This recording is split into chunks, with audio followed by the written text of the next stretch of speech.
Hi everyone, this is Adriana Messa, and welcome to Reflect on and Improve Own Professional Practice Session 1, Reflective Practice. What does it mean to be reflective? Well, it involves taking the opportunity to think about the work that you're doing as you do it or after you've done it. And that's about getting a sense of what you do well, what you haven't done so well, and areas that may require further improvement. Reflection is what allows us to learn from experience, and it's an assessment and a self-evaluation of where we've been and where we want to go next. So reflective practice requires self-awareness and emotional intelligence. So why do we want to be reflective practitioners? Well, it enables us to engage in continual learning as a form of professional development so that we're staying relevant and up to date with practice skills and knowledge, and also to maintain quality in terms of service delivery.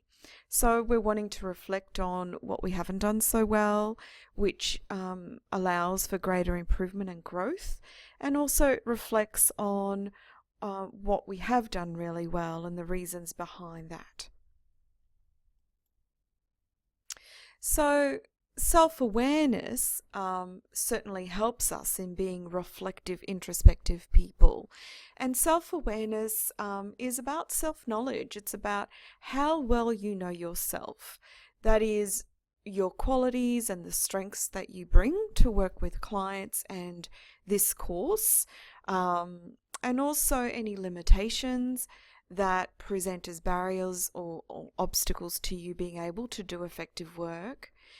It's also about having an understanding of what you can and can't offer, and that kind of ties in with personal and professional boundaries, which we'll be looking at also.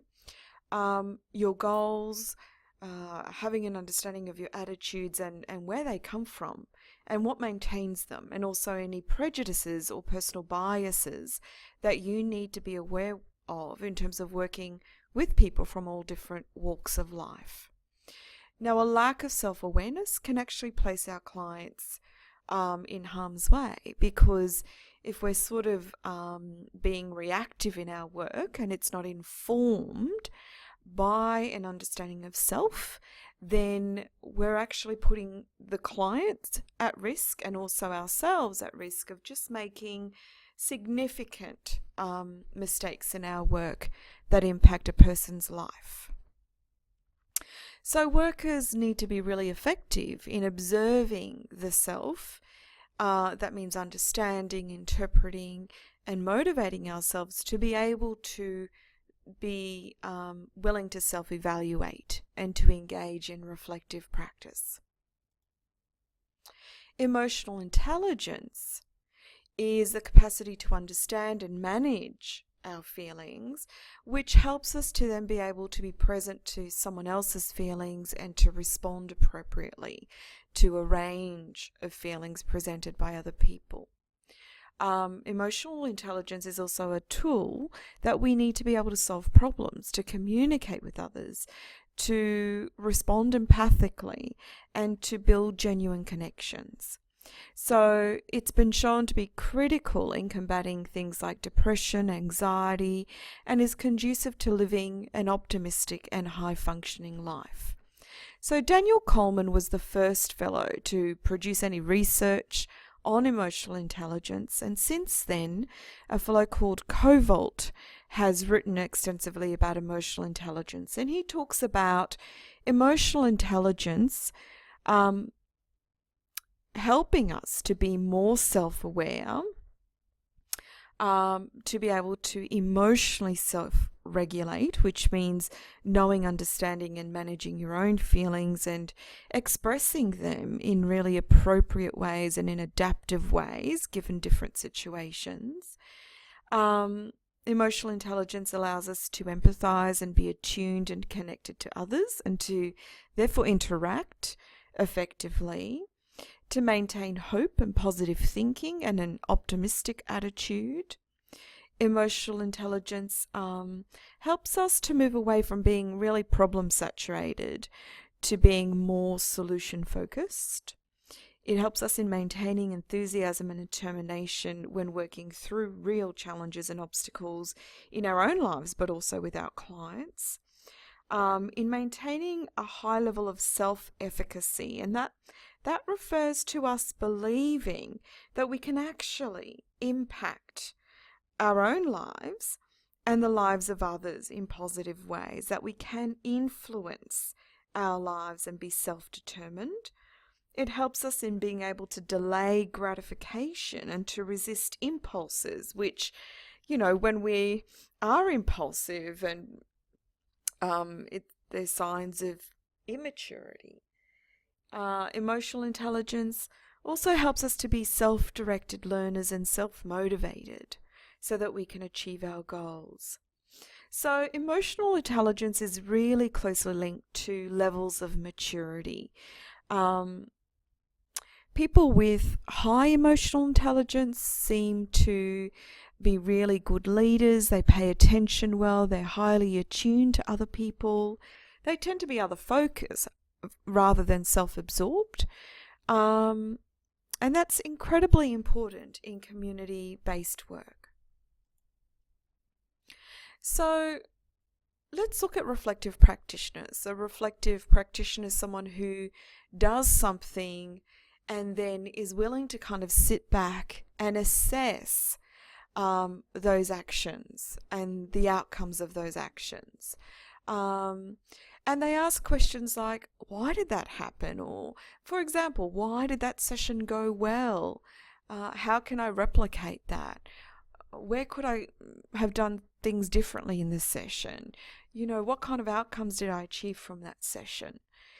The best or most skilled practitioners are constantly learning. They have a ferocious appetite for information that will extend them and help them to refine their practice. Even years after gaining lots of experience, we talk about practitioners who have a beginner's mind, and that is, rather than being burnt out and disinterested, they continue to seek to learn and to better themselves. It's important to not just focus on what goes wrong in our work. It's really, really important to be able to honour what goes well and our personal strengths, because we're wanting to grow those and expand them. And we also need to follow this up in terms of identifying gaps that require improvement, which will lead us to engage in training, supervision, extensive reading, etc. So what does reflective practice offer you? What are some of its benefits? Well, certainly it cultivates self-awareness, it enhances it. We come up with really creative solutions to problems. We can become more problem-solving. We're able to become critical thinkers and to evaluate situations, not just in our own lives, but also our clients. We then become more action-oriented. Like, if we know what we need to do, then we're more likely to do something about it. And it makes you a more effective worker and counsellor. So how can we cultivate reflective practice? Mindfulness is one way in which you can cultivate self-awareness and reflective practice. Now, thinking about the world we live in, it's high-paced. We're generally having to compete with a number of, to juggle a number of competing demands, which kind of moves us away from our ability to be reflective, to find enough stillness in our day, to be self-aware.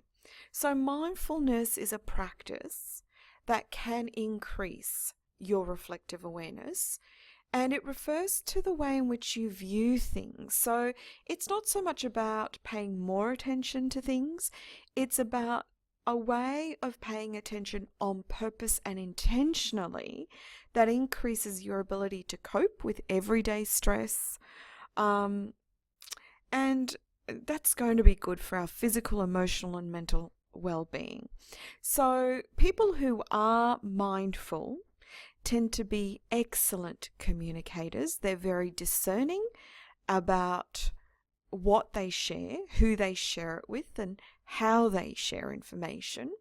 They focus on the present, so they're not likely to get hooked into past stories because whilst we can learn from the past, it's not helpful to dwell on the past because we can't change the past. And they're less likely to kind of get anxious and freak out about the future. When we do those things, when we focus on the past or worry too much about the future, it actually robs us of the opportunity to sit with the present and to really enjoy it.